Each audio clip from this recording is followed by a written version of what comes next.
రుద్రరాజు గారు, అదే విధంగా మండల పార్టీ నాయకులు, గ్రామ స్థాయి నాయకులు, రాజశేఖర్ రెడ్డి గారి అభిమానులందరికీ కూడా హృదయపూర్వకంగా నమస్కారం తెలియజేస్తున్న మిత్రులారా, ఈరోజు వైఎస్ షర్మిల గారి నాయకత్వంలో ఈ సభను చూస్తుంటే నాకు విశాఖపట్నంలో ఉన్నట్టు లేదు. హైదరాబాదు నగరంలో, తెలంగాణలో నేను నా కార్యకర్తలతో ఏర్పాటు చేసిన సభ ఎంత విజయవంతం అవుతుందో, వేలాది మంది వచ్చి అండగా నిలబడతారో ఇవాళ ఇక్కడ చూస్తుంటే నాకు హైదరాబాదు నగరంలో కాంగ్రెస్ పార్టీ సభను ఏర్పాటు చేసినట్టుగా ఉంది. వాస్తవంగా నేను ఈ సభకు రావాలనుకున్నప్పుడు కొంతమంది మిత్రులు అన్నారు, అక్కడ కాంగ్రెస్ పార్టీ లేదు కదా, మీరెళ్ళి సభ వైఫల్యం చెందితే మనకు చెడ్డ పేరు వస్తుంది కదా అని. అంటే నేను ఒక మాట చెప్పిన వాళ్లకు, వైఎస్ఆర్ బిడ్డ, వైఎస్ఆర్ ఆశయ సాధన కోసం, విశాఖ ఉక్కును కాపాడాలనే ఉక్కు సంకల్పం కోసం షర్మిలమ్మ సభ పెడితే తప్పకుండా ఆయన అభిమానులు అందరూ అక్కడికి వస్తారు, అండగా నిలబడతారని నేను వారికి చెప్పిన ఆ నమ్మకం, విశ్వాసం డాక్టర్ వైఎస్ఆర్ మీద మీరు చూపించి షర్మిలమ్మను ఆశీర్వదించి విశాఖ ఉక్కును కాపాడుకోవడానికి వచ్చినందుకు మీకు అందరికీ మనస్ఫూర్తిగా ధన్యవాదాలు తెలియజేస్తున్న మిత్రులారా, భౌగోళిక రాష్ట్రాలుగా విడిపోయినాం. ఇక్కడ ఉన్నప్పుడు మనకు ఆంధ్రప్రదేశ్, తెలంగాణ, కానీ మన హక్కుల కోసం, మన ఆస్తులు కొల్లగొట్టడానికి ఢిల్లీ పెత్తందారులు మన మీద దండయాత్ర చేస్తే మనం తెలుగు వాళ్ళం, మనం అన్నదమ్ములం, ఒకరికి ఒకరు అండగా నిలబడి ఢిల్లీ నుంచి సుల్తానులు వచ్చినా, జాగీర్దారులు, జమీందారులు వచ్చినా తెలుగు గడ్డ మీద ఇటుక పెళ్ళను కూడా తీయలేరు, విశాఖ ఉక్కును ఒక ఇంచు కూడా కదిలించలేరు అని చెప్పి నేను ఈ సందర్భంగా తెలియజేయదలుచుకున్నా. ఆనాడు కురుక్షేత్రం జరిగేటప్పుడు కౌరవులు, పాండవులు వేరు వేరు, వాళ్ళ మధ్యలో సమస్యలు వచ్చినప్పుడు పోరాటం వేరు.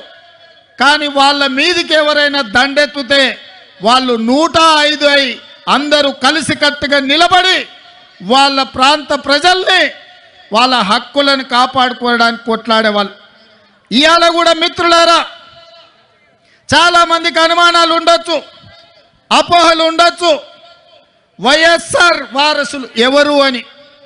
నేను ఇవాళ ఒక్క మాట చెప్పదలుచుకున్న మిత్రులారా, వైఎస్ఆర్ సంకల్పాన్ని నిలబెట్టేటోళ్ళే వైఎస్ఆర్ వారసులు అవుతారు తప్ప వైఎస్ఆర్ ఆశయాలకు వ్యతిరేకంగా, వైఎస్ఆర్ గారి యొక్క ఆఖరి కోరికకు వ్యతిరేకంగా మాట్లాడే వాళ్ళు ఏ రకంగా వైఎస్ఆర్ వారసులు అవుతారో మీరు ఒక్కసారి ఆలోచన చెయ్యండి.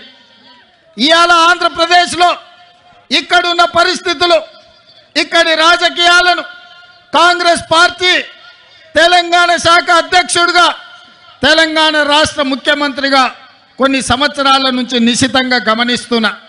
ఈ ప్రాంతానికి ఇక్కడ పాలించే నాయకులుగా మేము కావాలనుకుంటున్నారు, కానీ ప్రశ్నించే గొంతులు ఎవరి ప్రాంతంలో లేరు.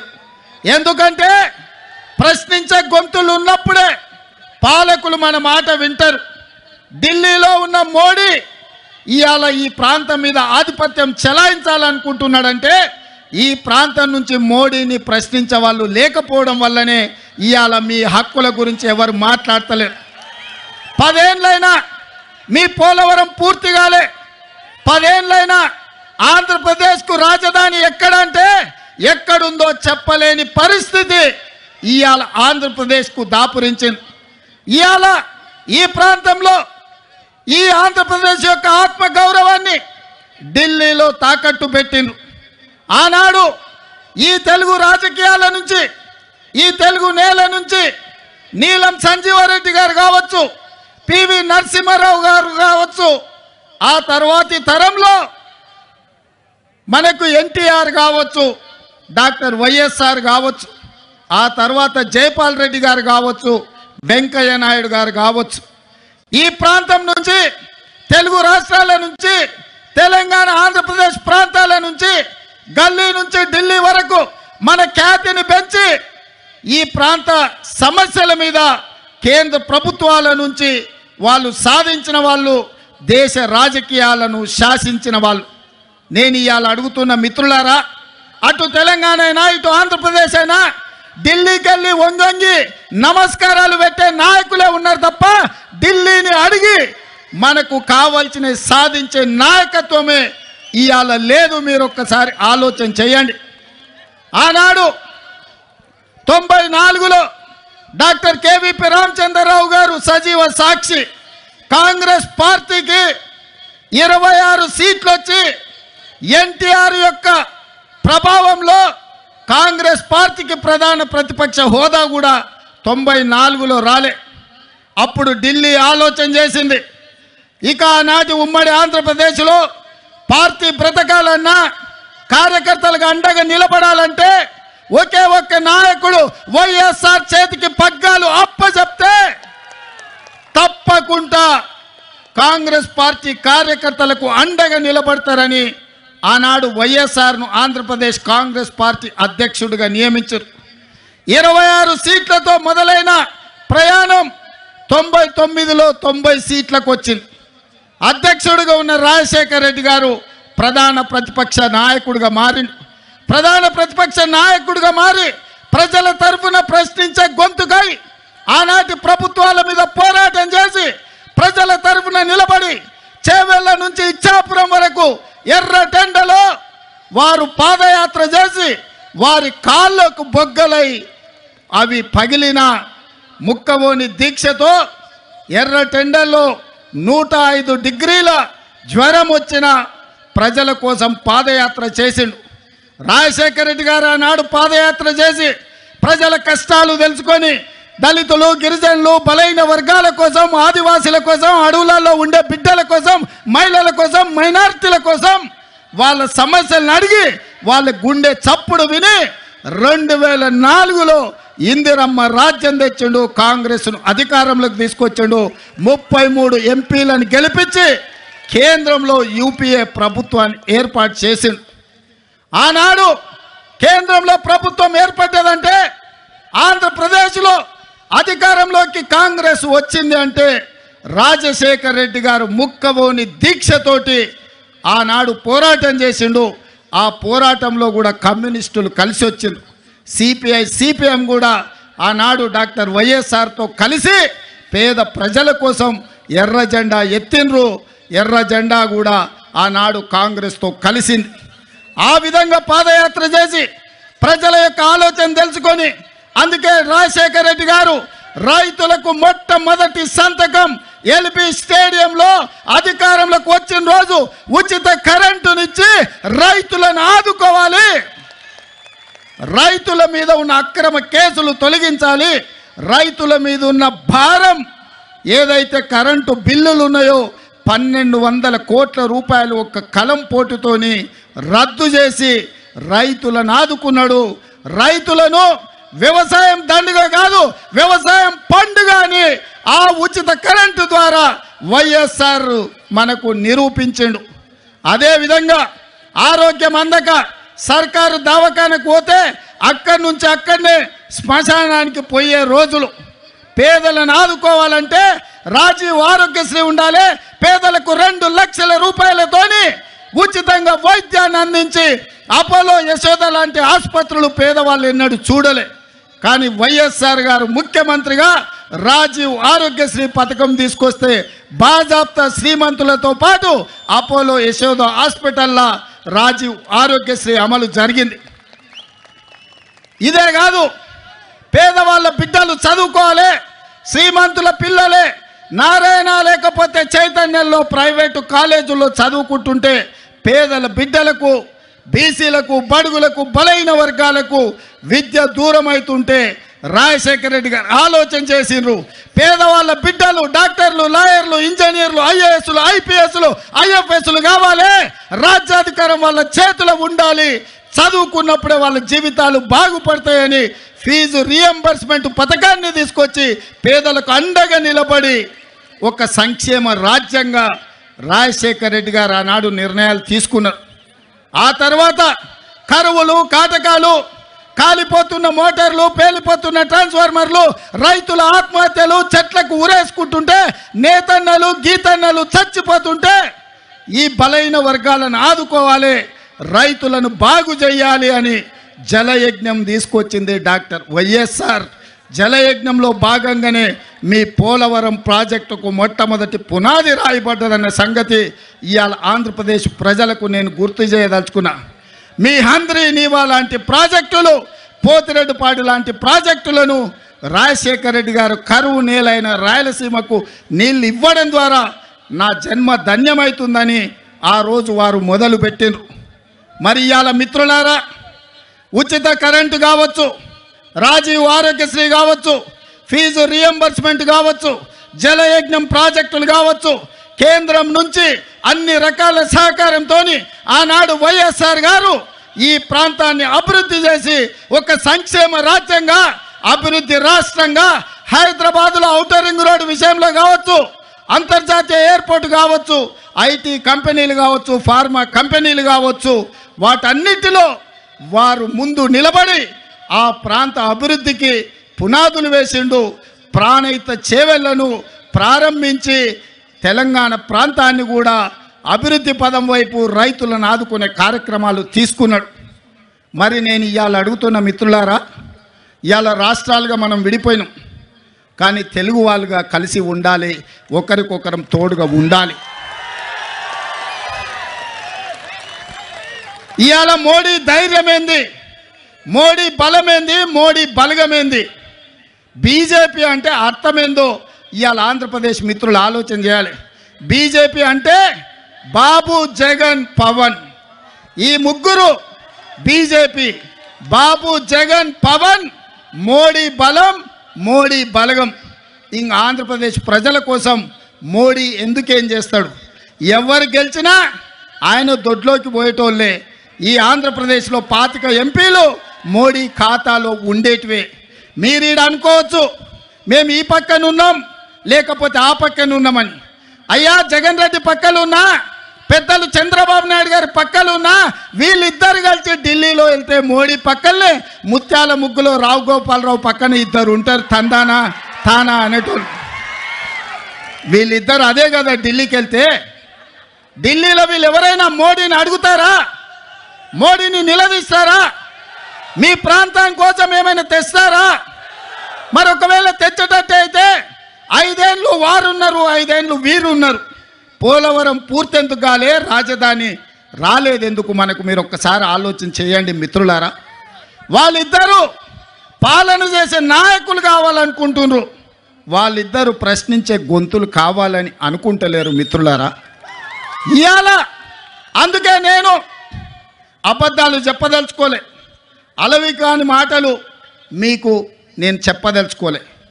వాస్తవంగా మీకు కావాల్సింది పాలకులు కాదు, మీకు కావాల్సింది ప్రశ్నించే గొంతుకలు. ఎందుకంటే ఈ ప్రాంతం సమస్యల మీద జాతీయ స్థాయిలో నిలదీసే వాళ్ళు, నిటారుగా కొట్లాడే వాళ్ళు కావాలి. వెన్నెముక లేని నాయకత్వం మీ సమస్యల్ని పరిష్కరించదు. నిటారుగా నిలబడి కొట్లాడే నాయకత్వం మీ సమస్యల్ని పరిష్కరిస్తారు. అందుకే మీరు ఒక్కసారి ఆలోచన చేయండి. 78లో మొదటిసారి వైఎస్ఆర్ గారు ఎమ్మెల్యేగా అయిన తర్వాత మొదటి రౌండ్లోనే మంత్రి అయిండు. ఎన్నిసార్లు అధికారం వచ్చినా వైఎస్ఆర్ గారికి అవకాశం రాకపోయినా ఈ 3 రంగుల జెండాను, ఈ కండువాను కప్పుకొని గాంధీ కుటుంబానికి అండగా నిలబడ్డాడు. ఎవరి దయాదాక్షిణ్యాలతో ఆయన అధికారంలోకి రాలే. ఆయన నడిచిండు. ఆయన రక్తాన్ని చెమటగా మార్చి ప్రాణహిత చేవెళ్ళ నుంచి ఇచ్చాపురం వరకు తన రక్తాన్ని దారబోసి కాంగ్రెస్ను అధికారంలోకి తెచ్చి ఆ తర్వాతనే ముఖ్యమంత్రి కుర్చీ ఎక్కిండు. మరి ఇయాల మిత్రులారా, షర్మిలమ్మ ఇక్కడేదో ఉందని అట్లా పోయి కుర్చీలో కూసుంటా అని రాలే.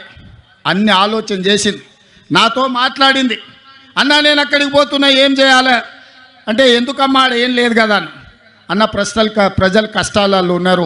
ఇక నేను నిర్ణయించుకున్నా, వైఎస్ఆర్ మా నాన్నగారి ఆశయ సాధన కోసం ఈరోజు ఆంధ్రప్రదేశ్ ప్రజలు కష్టాలలో ఉన్నారు. వాళ్ళకు అండగా నిలబడడానికి నాకు వయసు ఉంది, ఓపిక ఉంది, వాళ్ళ కోసం కొట్లాడే శక్తి ఉంది. నేను మళ్ళా వెనక్కి వెళ్తున్నా వైఎస్ఆర్ బిడ్డగా, ఆయన రాజకీయ వారసురాలుగా. ఎక్కడైతే పోగొట్టుకున్నామో అక్కడనే మొదలు పెడతాం. వైఎస్ఆర్ ఆశయ సాధను ఆంధ్రప్రదేశ్ గడ్డ మీద జెండా బాతుతాం. నేను కొట్లాడతా, నేను కాంగ్రెస్ పార్టీని నిలబెడతా, ఆంధ్రప్రదేశ్ హక్కులను సాధిస్తా అని వారు చెప్పినారు. వారికి తెలియదు అనుకుంటున్నారా ఈ ప్రాంతంలో ఎన్నికల్లో నెగ్గడం అంత ఆశామాసి కాదని? అచ్చోసిన ఆంబోతులాక వాళ్ళిద్దరు తలపడుతుంటే అది తెలియదని షర్మిలమ్మ రాలే. షర్మిలమ్మ ఆలోచన చేసింది, కఠోరమైన నిర్ణయం తీసుకున్నది. ఆంధ్రప్రదేశ్ ప్రజల పక్షాన నిలబడాలి, పోలవరం పూర్తి చేయాలి, అమరావతిలోనూ మీ క్యాపిటల్ సిటీని కట్టాలి, అదేవిధంగా విశాఖ ఉక్కును ఎవడో వచ్చి అప్పనంగా అమ్ముకుంటుంటే చూస్తూ ఊరుకుంటామా అని చెప్పి ఇవాళ ఇక్కడికి వచ్చింది. ఆనాడు లక్షలాది మంది రోడ్లెక్కి ప్రాణ త్యాగాలు చేసి 32 మంది ఆత్మ బలిదానాలతో విశాఖ ఉక్కు ఆంధ్రుల హక్కుగా ఈ సంస్థ ఏర్పడితే అదానీ అంబానీలకు, అదానీ గారి కోసం ప్రధాని గారు తెగ నమ్ముతుంటే వీళ్ళెవరు ప్రశ్నించే పరిస్థితి లేదు. అందుకే ఈరోజు కష్టాలైనా సరే, కష్టాలైనా కన్నీళ్ళైనా మంచైనా చెడైనా మీ మధ్యలో ఉండాలి, మీకు అండగా నిలబడాలి అన్న ఆలోచనతోని ఇవాళ షర్మిలమ్మ మీకోసం కొట్లాడుతుంది. రాజకీయ ప్రయోజనం ఆశించో అప్పనంగా అధికారం వస్తుందనో ఇవాళ షర్మిలమ్మ కొట్లాడతలేదు. కష్టమైనా సరే ఇప్పుడు ప్రశ్నించే గొంతుగా ఉండాలి, ప్రజల పక్షాన నిలబడాలి అని ఆంధ్రప్రదేశ్ ప్రజల కోసం అండగా నిలబడడానికి షర్మిలమ్మ వచ్చింది. ఇవాళ కొంతమంది మాట్లాడుతున్నారు, రాజశేఖర రెడ్డి గారికి షర్మిలమ్మకు ఎట్లా ఆయన వారసత్వాన్ని క్లెయిమ్ చేస్తుందని. నేను ఆ సోయిలేని వాళ్ళని ఒక మాట అడగదలుచుకున్నా. రాజశేఖర రెడ్డి గారి చివరి కోరిక ఏందయ్యా? రాహుల్ గాంధీ గారిని ప్రధానమంత్రిని చెయ్యడమే చివరి కోరిక కింద మాట్లాడింది. కాంగ్రెస్ పార్టీని అధికారంలోకి తేవడమే తన లక్ష్యంగా, తన బాధ్యతగా వైఎస్ఆర్ గారు మాట ఇచ్చిండ్రు. ఆడ కేవీపీ రామచంద్రరావు గారు, రఘువీర్ అన్న ఉన్నాడు, ఆయనకు అత్యంత సన్నిహితులు. వారు చెప్పిందే రాహుల్ గాంధీ గారిని ప్రధానమంత్రిని చేయాలి, కాంగ్రెస్ పార్టీకి అత్యధికంగా సీట్లు తీసుకురావాలి. ఏ రోజు కూడా రాజశేఖర రెడ్డి గారు బీజేపీతో అంటగాగలే, బీజేపీ నీడను కూడా రాజశేఖర రెడ్డి గారి మీద పడనివ్వలే. ఏ రోజు కూడా సెక్యులర్ ఫోర్సెస్కు వెనకాల నిలబడ్డాడు. ఏ రోజు కూడా కమ్యూనల్ ఫోర్సెస్తో అంటగాగలే. అధికారం ఉన్నా అధికారం లేకపోయినా, కేసులు పెట్టినా, జైల్లో పెట్టే పరిస్థితి వచ్చినా ఒక ప్రజాస్వామికవాదిగా, ఒక సెక్యులర్ నాయకుడిగా వైఎస్ఆర్ నిలబడ్డాడు. మరి వైఎస్ఆర్ వారసులమని చెప్పుకునేటోళ్ళు ఇవాళ ఎవరి పక్కన నిలబడ్డారు, ఎవరి ఆశయం కోసం కొట్లాడుతున్నారని నేను అడుగుతున్నా. ఇదేనా వైఎస్ఆర్ వారసుడిగా మీరు చేసేది? మోడీకి అండగా నిలబడి సెక్యులర్ ఉన్న ఈ రాష్ట్రాన్ని ఒక కమ్యూనల్ చేతిలో పెట్టదలుచుకున్నారా? షర్మిలమ్మ అడిగినట్టుగా మణిపూర్లో లక్షలాది మంది నిరాశ్రయులై వేలాది మందిని చంపుతుంటే మోడీ ప్రభుత్వం ముష్కరులకు అండగా నిలబడితే ఒక్కసారైనా మీరు ప్రశ్నించినరా నేను అడుగుతున్నా. గోద్రాలో సంఘటనలు జరుగుతుంటే మోడీని ఆ రోజు వైఎస్ఆర్ గారు అడిగినరు, కడిగినరు. మరి ఆయన వారసులైతే మణిపూర్లో జరిగిన అరాచకం మీద మాట్లాడాలి కదా, ఎందుకు మాట్లాడలేదు మిత్రులారా? మీరా వైఎస్ఆర్ వారసులు? షర్మిలమ్మ పక్కన వైఎస్ఆర్ అని ఎట్లా పెట్టుకుంటుందని. వైఎస్ఆర్ అంటేనే వై షర్మిలారెడ్డి, ఆమె పేరే వైఎస్ఆర్. కొత్తగా వైఎస్ఆర్ పెట్టుకునేది ఏముందయ్యా? షర్మిలారెడ్డి అంటేనే, వైఎస్ఆర్ అంటేనే షర్మిలమ్మ, అవతల షర్మిల అనాల్సిన పనే లేదు మిత్రులారా. వైఎస్ఆర్ అంటేనే షర్మిలమ్మ, నిజమైన వారసురాలు షర్మిలమ్మ. ఎందుకంటే రాహుల్ గాంధీ గారిని ప్రధానమంత్రిని చేయాలన్న ఆలోచన, కాంగ్రెస్ పార్టీని గెలిపించాలన్న ఆలోచన, ఆంధ్రప్రదేశ్ ప్రజలకు అండగా నిలబడి మీ కష్టాలు కన్నీళ్లు తూడవడానికి మీకోసం అవసరమైతే ఆనాడు చేవెళ్ళ నుంచి ఇచ్చాపురం వరకు రాజశేఖర రెడ్డి గారు ఏ విధంగా అయితే పాదయాత్ర చేసిండో 94 నుంచి 2004 వరకు 10 సంవత్సరాలు ఆయన ప్రతి నిమిషం ప్రతి క్షణం ప్రజల కోసం కొట్లాడి 99 ప్రతిపక్ష పాత్ర పోషిస్తే 5 ఏళ్ళు అహర్నిశలు చట్టసభలలో నిటారుగా నిలబడి పట్టుబట్టిండు, పడగొట్టిండు ఆనాటి ప్రభుత్వాన్ని. మరి ఇవాళ మిమ్మల్ని అడగదలుచుకుని వేదిక మీద నుంచి ఆంధ్రప్రదేశ్ ప్రజలు, మీరు విజ్ఞులు, తెలివి కల్లోలు, ప్రపంచంలోనే ఆంధ్రప్రదేశ్కు సంబంధించిన వాళ్ళు ఐటీ రంగాలలో, ఫార్మా రంగాలలో, ఐఏఎస్లలో, ఐపీఎస్లలో రాణించిన వాళ్ళు, ప్రపంచానికి ఒక దిక్సూచిగా మారిన వాళ్ళు ఈ ప్రాంతం నుంచి ఉన్నారు. ఇవాళ సింగపూర్ ఎట్లుంటుందో విశాఖపట్నం అట్లుంటుంది. ప్రపంచ దేశాలతోని పోటీ పడగలిగిన సత్తా మీకున్నది, ఆలోచన చేసే శక్తి ఉన్నది. మరి ఇవాళ మీ తరఫున కొట్లాడేటోళ్ళు ఉండాల్సిన అవసరం ఉందా లేదా ఆలోచన చేయండి. ఇవాళ మీరు ఆలోచన చేయండి. జగన్ అయినా, బాబు గారైనా, పవన్ కళ్యాణ్ అయినా మోడీని ఎదిరించి నిలబడే శక్తి వాళ్ళకు ఉన్నదా? మరి వాళ్ళకు లేనప్పుడు ప్రశ్నించే గొంతుగా షర్మిలమ్మ ఈ రాష్ట్రంలో కాంగ్రెస్ పార్టీకి అండగా నిలబడి మిమ్మల్ని అందరినీ మీ కష్టాలలో తోడుగా ఉండాలని వచ్చినప్పుడు ఆశీర్వదించాల్సిన అవసరం ఉందా లేదా మీరు ఆలోచన చెయ్యండి. ఇవాళ పాలించే నాయకులు కాదు, ప్రశ్నించే గొంతు కావాలి. మీ తరపున నిలబడి కొట్లాడే నాయకురాలు కావాలి. వైఎస్ఆర్ వారసులు రావాలి. వైఎస్ఆర్ గారి ఆశయ సాధన కోసం పనిచేసే వాళ్ళు ఉండాలి అంటే షర్మిలమ్మకు అండగా మీరు నిలబడాలి. చట్టసభలలో కాంగ్రెస్ను మీరు గెలిపించాలి. నేను ఎక్కువ అడగడం లేదు. 25 ఎమ్మెల్యేలు, 5 ఎంపీలు ఇవ్వండి. మీ విశాఖ ఉక్కు 1 ఇంచు కదలకుండా కొట్లాడుతుంది. నిటారుగా నిలబడి ఎవరినైనా చొక్కబట్టి మీ హక్కుల కోసం షర్మిలమ్మ ప్రశ్నిస్తుంది. మీ నిధులు మీకు తీసుకొస్తుంది. మీ సంక్షేమం మీ ఇంటికి నడుచుకుంటూ వస్తుంది. చట్టసభలల్లో మీరు అవకాశం ఇవ్వండి. 25 ఎమ్మెల్యేలు, 5 ఎంపీలు షర్మిలమ్మకు ఇవ్వండి. ఎట్లా మీ సమస్యలు పరిష్కారం కావు, ఎట్లా మీ రాజధాని నిర్మాణం కాదు, ఎట్లా పోలవరం పూర్తి కాదు, ఎట్లా ఎవడన్నా వచ్చే విశాఖ ఉక్కును ఎట్లా కొల్లగొడతారో షర్మిలమ్మ చూసుకుంటుంది, కంచేసి కాపాడుకుంటుంది అని చెప్పి నేను సంపూర్ణంగా విశ్వసిస్తున్నా. ఇవాళ నిజమైన వైఎస్ఆర్ అభిమానులకు, కాంగ్రెస్ పార్టీ కార్యకర్తలకు, ఆంధ్రప్రదేశ్లో అనాథగా ఆలోచన చేస్తున్న ఇక్కడి యువకులకు ఈరోజు నిర్ణయం తీసుకోవాలి. మీరు అనుకోవచ్చు 2 వైపులా ఉద్దండులాగా ఉన్నారు, మనతోని ఏడైతుందని. నేను ఒక్క మాట గుర్తు చేయదలుచుకున్నా. తెలంగాణలో కూడా గట్లే ఉండే. ఓ పక్కన మోడీ, ఇంకో పక్కన కేడీ. ఉప ఎన్నికలలో 3200 ఓట్లు వచ్చినాయి మాకు. ఆ ఎల్లు అన్నారు కాంగ్రెస్ పని అయిపోయింది, తట్టాబుట్ట జరుపుకున్నారు, యాడుంటుంది కాంగ్రెస్ ఖాళీ అయిపోయిందని. కానీ అధైర్యపడలే, నిలబడి కొట్లాడినాం. ఢిల్లీ మోడీ మీద, గల్లీలో ఉన్న కేడీ మీద నిటారుగా నిలబడి కొట్లాడి మోడీని ఓడించినాం, కేడీని పడగొట్టినాం. ప్రజలు విజ్ఞులు, ప్రజలు తెలివి కల్లోలు. ప్రజలు అవసరమైనప్పుడు అవసరమైన నిర్ణయం తీసుకుంటారు. 5 సీట్లు ఉన్న మమ్మల్ని 65 సీట్లు ఇచ్చి ఆశీర్వదించిందంటే ప్రజలు గొప్పోళ్ళు. ఇవాళ ఇక్కడ కాంగ్రెస్ లేదు అని అనుకుంటుండొచ్చు, కానీ ఈ సభను చూసిన తర్వాత నాకు సంపూర్ణమైన విశ్వాసం వచ్చింది. మా షర్మిలమ్మ ఆంధ్రప్రదేశ్కు ముఖ్యమంత్రి అయి తీరుతుంది. మీకు సంక్షేమ రాజ్యాన్ని, అభివృద్ధి రాష్ట్రాన్ని అందిస్తుంది. నేను తోడుగా ఉంటా. మీ పక్కనే ఉన్న ముఖ్యమంత్రిని, పార్టీ అధ్యక్షుని షర్మిలమ్మకు అండగా నిలబడతా. ఏం కావాలన్నా, ఏ రాత్రైనా, ఏ పగలైనా, ఏ సందర్భం వచ్చినా, ఏ కష్టం వచ్చినా నేను అండగా నిలబడతా. మీరు షర్మిలమ్మ నాయకత్వాన్ని బలపరచండి, షర్మిలమ్మ నాయకత్వాన్ని గెలిపించండి. షర్మిలమ్మ ఆంధ్రప్రదేశ్ ముఖ్యమంత్రుల కూర్చునే వరకు తోడుగా నిలబడతా. నేను రెడీగా ఉన్నా తోడుగా ఉండడానికి. మీరు సిద్ధమా? మీరు సిద్ధమా? సై సై సై సై సై సై అనేటోళ్ళందరూ చేయి పైకెత్తండి. జై కాంగ్రెస్, జై జై కాంగ్రెస్.